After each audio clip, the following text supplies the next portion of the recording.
வணக்கம். நான் முருகன். பாராளுமன்றத்தில் மத்திய பாரதிய ஜனதா கட்சி பிரதமரையும் கைது செய்யும் மசோதாவை அறிமுகப்படுத்தியிருக்கிறது. அதை பற்றி சுருக்கமாக பார்க்கலாம். வீடியோக்கு சப்ஸ்கிரைப் பண்ணி சேனலுடைய வளர்ச்சிக்கு உதவுங்க. கூடவே பெல் பட்டன் ஆன் பண்ணுவீங்க.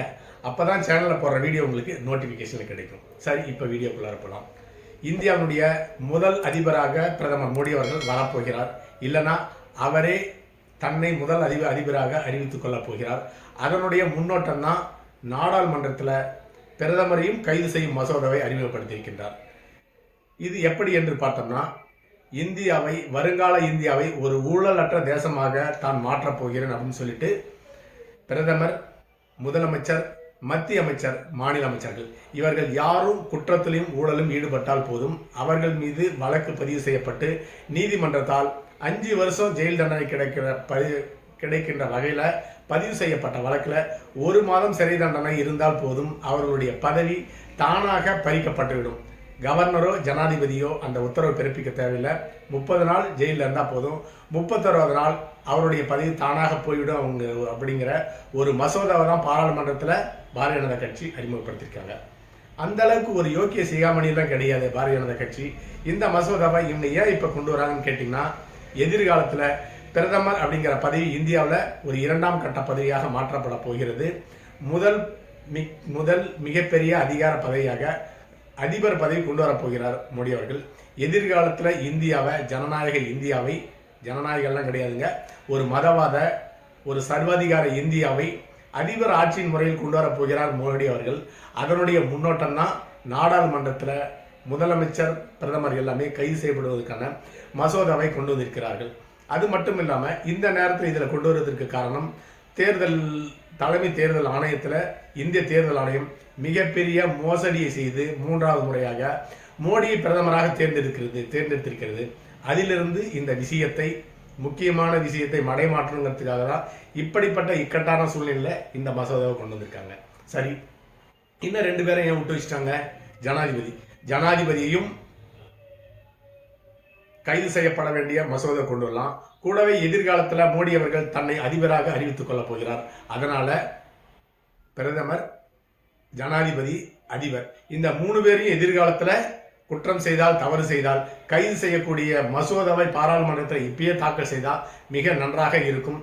அதை செய்வாங்கன்னு கேட்டிங்கன்னா செய்ய மாட்டாங்க. சரி, இப்படிப்பட்ட இந்த நேரத்தில் இந்த மசோதா கொண்டு வருவதற்கு காரணம், ஒட்டுமொத்தமாக தேர்தல் ஆணையம் மிகப்பெரிய மோசடியை செய்திருக்கிறது. அந்த மோசடியிலிருந்து மடை மாற்றணும் அப்படிங்கிறதுக்காக இதை கொண்டு வந்திருக்காங்க. மோடி, அமித்ஷா மட்டுமல்ல, ஒட்டுமொத்த பாரதிய ஜனதா கட்சி, RSS எல்லாமே ஒட்டுமொத்தமாக மாட்டிட்டு இருக்காங்க.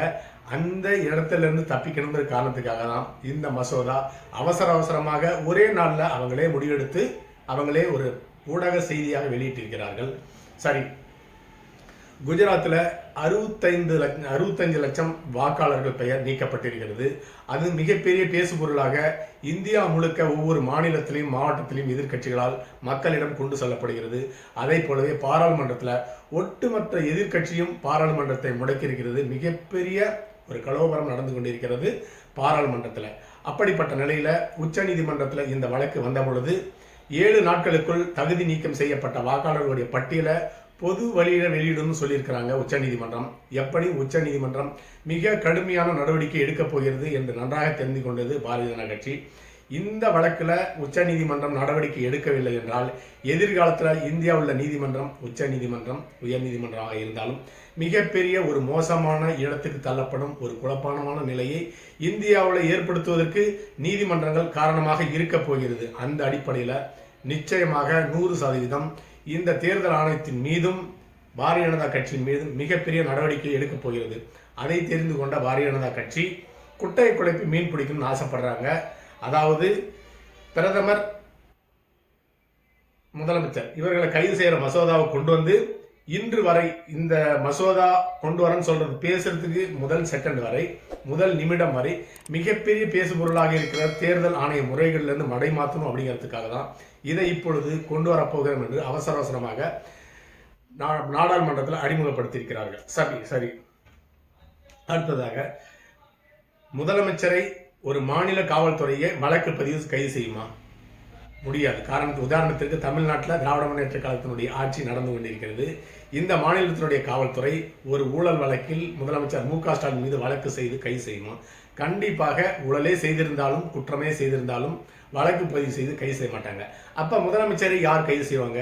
மத்தியில் ஆளும் ஏதோ ஒரு அரசு, காங்கிரஸ் கட்சியோ இல்லது பாரதிய ஜனதா கட்சியோ, அதாவது எதிர்கட்சி ஆளும் முதலமைச்சர்கள் மாநிலத்தில் அந்த முதலமைச்சர் மீது இடிஐ சிபிஐ வைத்து பொய்யான வழக்கு பதிவு செய்து அவர்கள் கைது செய்யப்படுவார்கள்.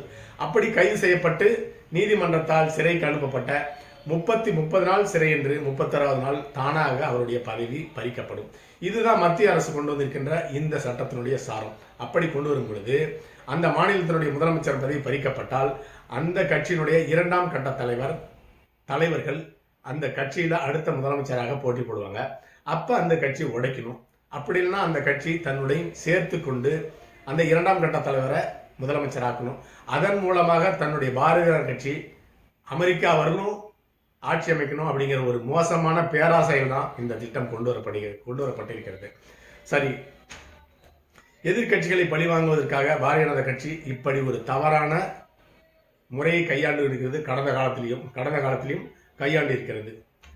இந்தியாவில் சிபிஐ, இடி, மத்திய அரசனுடைய வங்கிகள், கவர்னர், ஜனாதிபதி, தேர்தல் கமிஷன், உயர்நீதிமன்றம், உச்சநீதிமன்றம், உயர்நீதிமன்ற தலைமை நீதிபதி, உச்சநீதிமன்ற தலைமை நீதிபதி, இவங்களை எல்லாமே ஒட்டுமொத்தமாக பாரதிய ஜனதா கட்சியும் RSSம் தன்னுடைய கட்டுப்பாட்டுக்குள் கொண்டு வந்திருக்கிறது. உதாரணத்துக்கு டெல்லி முதலமைச்சர் அரவிந்த் கெஜ்ரிவால் அவர்கள் பஞ்சாப் தேர்தலுக்காக 100 கோடி ரூபாய் ஊழல் பணத்தை செலவு செய்தார் அப்படின்னு சொல்லிட்டு ஒரு வழக்கு பதிவு செய்து அந்த ஊழலுக்கான ஆதாரமாக 1 ரூபா கூட பணம் ரெய்டு பண்ணி பிடிக்கல. அடுத்ததாக ஏதாவது பேங்க் டிரான்சாக்ஷன் பண்ணி மாட்டிருக்காங்கன்னு கேட்டீங்கன்னா அதுவும் கிடையாது. அப்படி இருந்தும் டெல்லியினுடைய முதலமைச்சராக இருக்கும் பொழுதே கைது செய்யப்பட்டு 1.5 வருஷம் ஜாமீன் கிடைக்காம சிறையில் இருந்தால் வேண்டுமென்றே நீதித்துறையாலும் RSSஆலும் மோடி, அமித்ஷாவால் சிறை வைக்கப்பட்டிருந்தார். அதே போலவே டெல்லி துணை முதலமைச்சர் மணீஷ் சிசோடியா அவர்கள் சற்று ஏறக்குறைய 2 வருஷம் ஜாமீன் கிடைக்காம ஜெயிலில் இருந்தாங்க. அதே போலவே ஜார்க்கண்ட் முதலமைச்சர் ஹேமந்த் சோரன், இப்படி 3 முக்கிய தலைவர்கள், இந்தியாவுடைய 3 மாநில முக்கிய தலைவர்கள், 2 மாநில 3 முக்கிய தலைவர்கள் சிறை வைக்கப்பட்டிருக்கிறார்கள். அந்த வழக்கு ஒரு பொய் வழக்கு. உச்ச நீதிமன்ற தலைமை நீதிபதி சந்திரசூட் அவர்களுக்கு அது பொய் வழக்கு என்று நன்றாக தெரிந்திருந்தும் அமித்ஷா, மோடி, RSSனுடைய அழுத்தத்தின் காரணமாக ஜாமீன் வழங்காம வேண்டுமென்றே சிறை வைக்கப்பட்டிருந்தார்கள். இதுதான் அதற்கு உதாரணம். அடுத்ததாக இப்ப மசோதா கொண்டு வந்திருக்காங்க, முதலமைச்சர் பிரதமரை கைது செய்யணும்னு சொல்லிட்டு. இப்படிப்பட்ட வழக்குகள் பொய் வழக்கு என்று தெரிந்தும் வேண்டுமென்றே ஆளுங்கட்சியினுடைய, அதாவது பாரதிய ஜனதா கட்சி RSSனுடைய தலைவர்கள் கொடுத்த அழுத்தத்தின் காரணமாக, இல்ல உச்ச நீதிமன்ற தலைமை நீதி சந்திரசூட் RSS தொண்டராக மாறி எதிர்கட்சி தலைவர்களை சிறையில் அடைத்ததற்காக அந்த நீதிபதிகளையும் சிறையில் வைக்கணும்னு சொல்லிட்டு ஒரு மசோதா கொண்டு வந்தா உண்மையே நன்றாக இருக்கும். கொண்டு வர மாட்டாங்க. ஏன்னு கேட்டீங்கன்னா நீதிமன்றத்தை வைத்துதான், தன்னுடைய கட்டுப்பாட்டில் வைத்துதான் பாரதிய ஜனதா கட்சி கடந்த 10 வருஷமாக 2 தேர்தலில் ஜெயிச்சு ஆட்சி பண்ணிட்டு இருக்காங்க. 3வது முறை தேர்ந்தெடுக்கப்பட்டதே உச்ச நீதிமன்ற தலைமை நீதி சந்திரசூட்டை வைத்துதான் போலி வாக்காளர் பட்டியலை தயாரித்து அதன் மூலமாக 3வது முறை பாரதிய ஜனதா கட்சி ஆட்சிக்கு வந்திருக்கிறது. பாரதிய ஜனதா கட்சிக்காரங்க என்ன நினைக்கிறாங்க, மோடி, அமித்ஷாவும் தொடர்ந்து இன்னும் 500 வருஷம் நம்ம தான் இந்தியா ஆள போறோம் அப்படின்னு சொல்லிட்டு ஒரு சர்வாதிகார கனவு கண்டுட்டு இருக்காங்க. அப்படியெல்லாம் நடக்க போவதில்லை. அப்படிப்பட்ட சர்வாதிகாரி எல்லாமே மண்ணோடு மண்ணா போயிட்டு இருக்காங்க. இப்பையும் உலகம் ஒரு சர்வாதிகாரி மண்ணோடு மண்ணாக போக போவதை உலகம் பார்க்க போகிறது. நிச்சயமா ஆட்சி மாற்றம் ஏற்பட்டு எதிர்கட்சிகள் இந்தியாவை ஆளப்போகிற நேரத்தில் பிரதமர் மோடி, அமித்ஷா, ராஜ்நாத் சிங், நிர்மலா சீதாராமன், நிதின் கட்காரி மட்டுமல்ல, இந்த ஊழல் குற்றவாளிகளுக்கு துணை போன உச்ச நீதிமன்ற, உயர் நீதிமன்ற தலைமை நீதிபதிகளும் தன் வாழ்நாள் முழுக்க ஜெயிலில் இருக்க போறாங்க அப்படிங்கிறது தான் உண்மை. அதனுடைய அடிப்படையில் இவங்க இன்னைக்கு எந்த மசோதா வேணாலும் கொண்டு வரலாம், நிறைவேற்றலாம். எதிர்காலத்தில் இந்த குற்றவாளிகள் எல்லாம் சிறையில் இருக்க போகிறார்கள் என்பதுதான் உண்மை. அடுத்த பதிவு சந்திக்கலாம். நன்றி.